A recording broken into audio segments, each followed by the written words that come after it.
प्रेम की भाषा शब्द रहित है।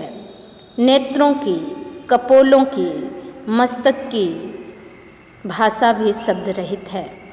जीवन का तत्व भी शब्द से परे है।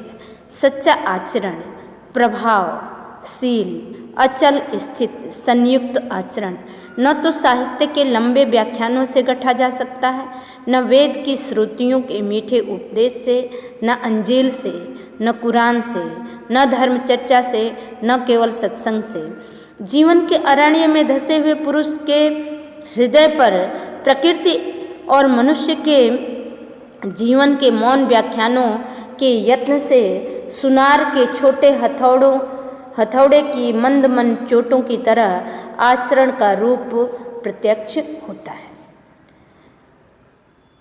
इस गद्यांश में लेखक ने प्रेम और सदाचरण मौन रूप से ही अपना प्रभाव डालते हैं। इसको जो है प्रकट करने के लिए भाषा की आवश्यकता नहीं होती है, इस बात पर बल दिया है कि लेखक यह बताना चाहता है इस गद्यांश के माध्यम से कि जो सभ्य आचरण है, जो सुंदर आचरण है, उसके लिए शब्दों की कोई ज़रूरत नहीं है। वे शब्द रहित हैं, वे मौन रूप में ही हमारे ऊपर अपना प्रभाव डालते हैं। कि प्रेम की भाषा शब्द रहित होती है। लेखक यह कहना चाहता है कि प्रेम को शब्दों के माध्यम से हम व्यक्त नहीं कर सकते। प्रेम तो मानव के व्यवहार और उसकी चेष्टाओं में ही माने जो उसके क्रियाकलाप है, उसकी जो चेष्टाएं हैं, उसी के माध्यम से प्रेम जो है प्रकट हो जाता है और वो दिखाई देता है। देखिए, प्रेम की जो भाषा है, शब्द आचरण की जो भाषा है, वो जगत भर के, संसार भर के, चाहे जड़ हो, चेतन हो, पशु पंछी, कीट पतंगे, मानव, सब समझते हैं प्रेम की भाषा को और सबके अंदर प्रेम का भाव होता है।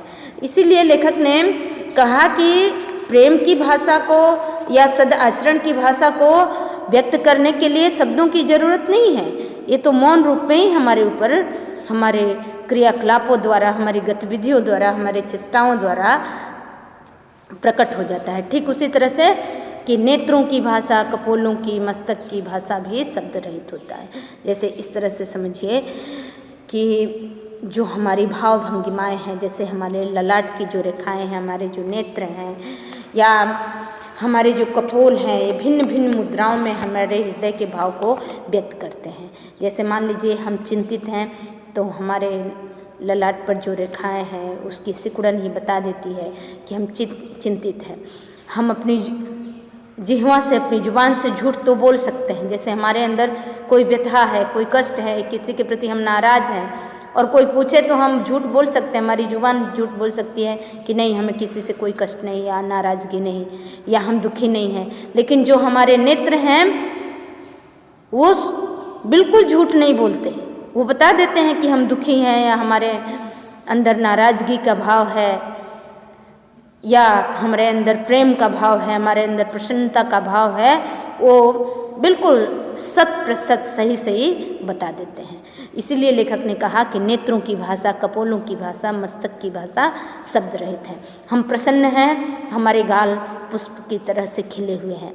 अगर किसी बात को लेकर चिंतित हैं या दुखी हैं तो हमारे चेहरे की जो भाव भंगिमा है बिल्कुल मुरझाई हुई सी है। तो ये बिना कुछ बोले ही, बिना शब्द के ही सब कुछ बिल्कुल सही सच व्यक्त कर देते हैं। इसीलिए लेखक ने कहा कि जो सभ्य आचरण की भाषा है वो बिल्कुल मौन है, मूक है और बिना कहे ये सब कुछ कर देती है। जीवन का तत्व भी शब्द से परे है। लेखक कह रहा है कि जीवन का सार तत्व भी शब्दों की सीमा से परे है, इसे शब्दों की सीमा में नहीं बांधा जा सकता। कि मानव का जो सदाचार है न तो वो लंबे व्याख्यानों से गढ़ा जा सकता है, कि सच्चा आचरण, प्रभावशील, अचल स्थित, संयुक्त आचरण न तो साहित्य के लंबे व्याख्यानों से गढ़ा जा सकता, न वेद की श्रुतियों के मीठे उपदेश से, न अंजील से, न कुरान से, न धर्म चर्चा से, न केवल सत्संग से। अर्थात लेखक ये कहना चाहता है कि जो सुंदर आचरण है, जो सभ्य आचरण है, उसे हम लंबे लंबे व्याख्यानों में नहीं प्रकट कर सकते, न ही किसी धार्मिक ग्रंथ या धार्मिक क्रियाकलाप के माध्यम से हम अपने सभ्य आचरण को व्यक्त कर सकते हैं। प्रेम का आचरण धर्म चर्चा या सत्संग के माध्यम से भी नहीं मिल सकता। सद आचरण को प्राप्त करने के लिए तो मनुष्य को जीवन रूपी गहन वन में प्रवेश करना पड़ता है। कि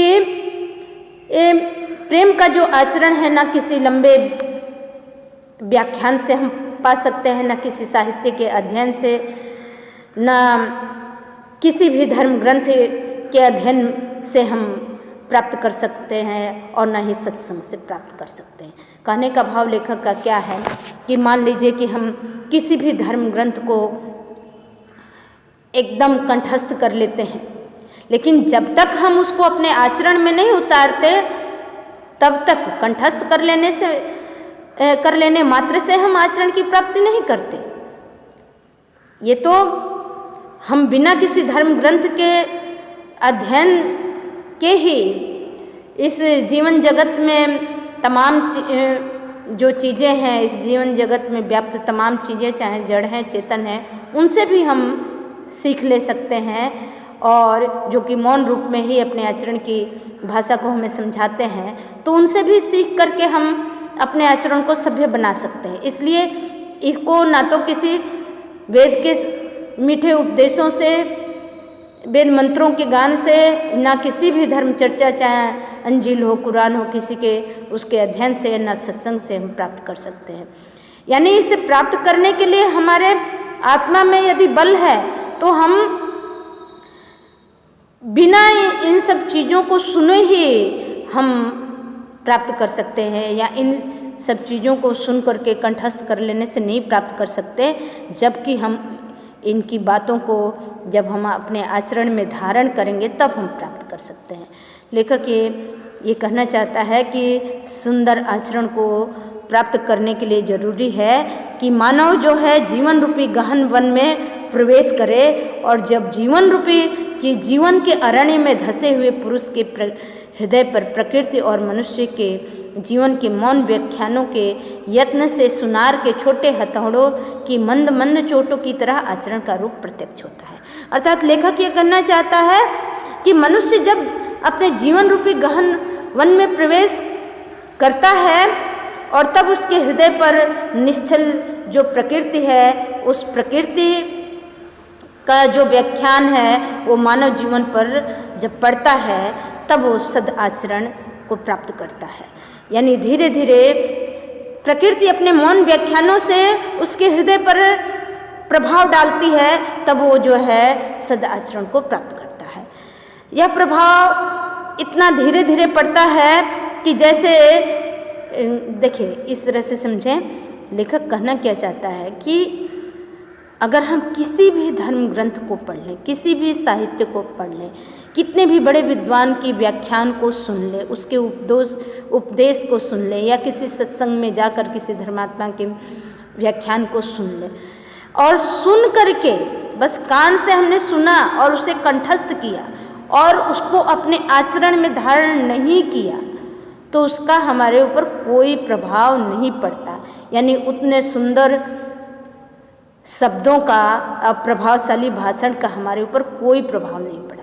लेकिन अगर हम अपने जीवन की तमाम परिस्थितियों, यानी जीवन रूपी जंगल में प्रवेश करके अपने जीवन को तपाते हैं, इसमें तप करते हैं, अपने आचरण के माध्यम से जीवन की विषम परिस्थितियों को सहन करते हुए जब आगे बढ़ते हैं, तो खुद ब खुद हमारा आचरण जो है सदाचारी बन जाता है।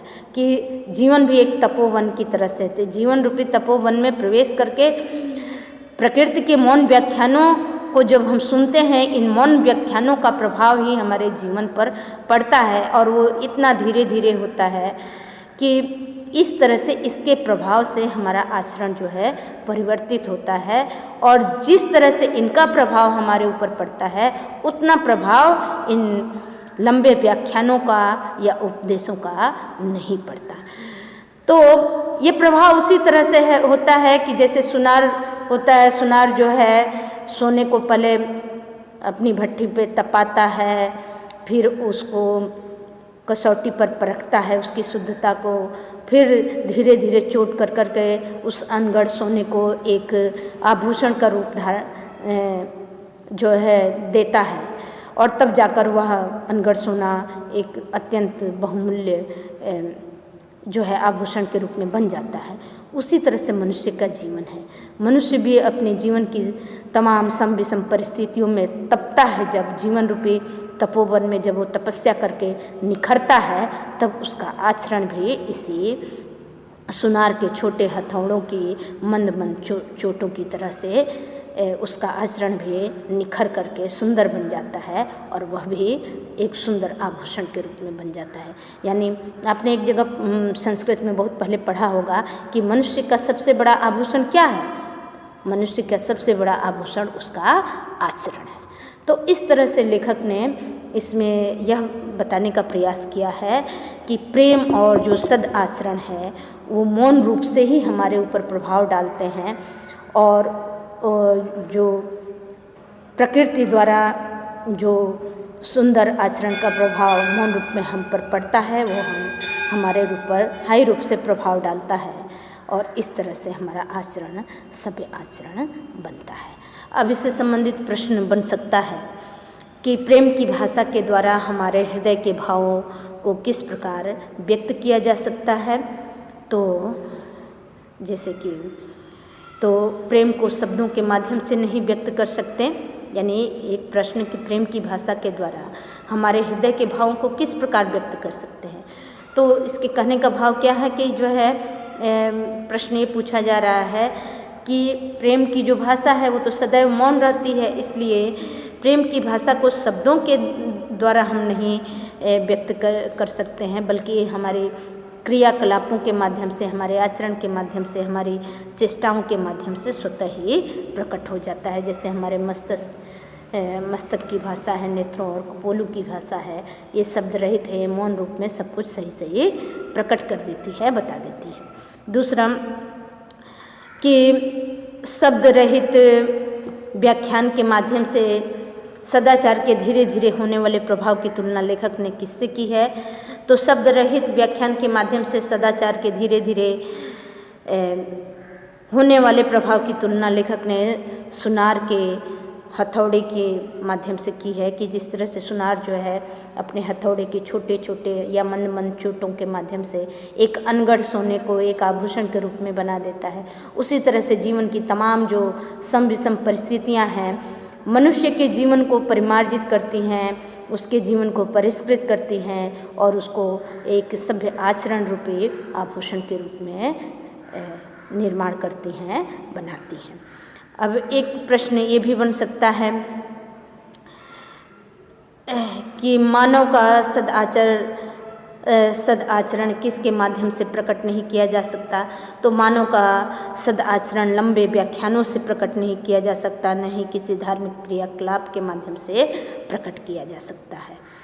अब एक प्रश्न कि प्रेम की भाषा शब्द रहित है, नेत्रों की कपोलों की मस्तक की भाषा शब्द रहित है। तो जैसा कि इसमें भाव मैंने पहले बताया था, उस तरह से आप इसके अर्थ लिख सकते हैं। और फिर एक प्रश्न कि इसका संदर्भ लिखें या इससे संबंधित लेखक का नाम बताएं। तो लेखक जो है सरदार पूर्ण सिंह है। इसका शीर्षक है आचरण की सभ्यता।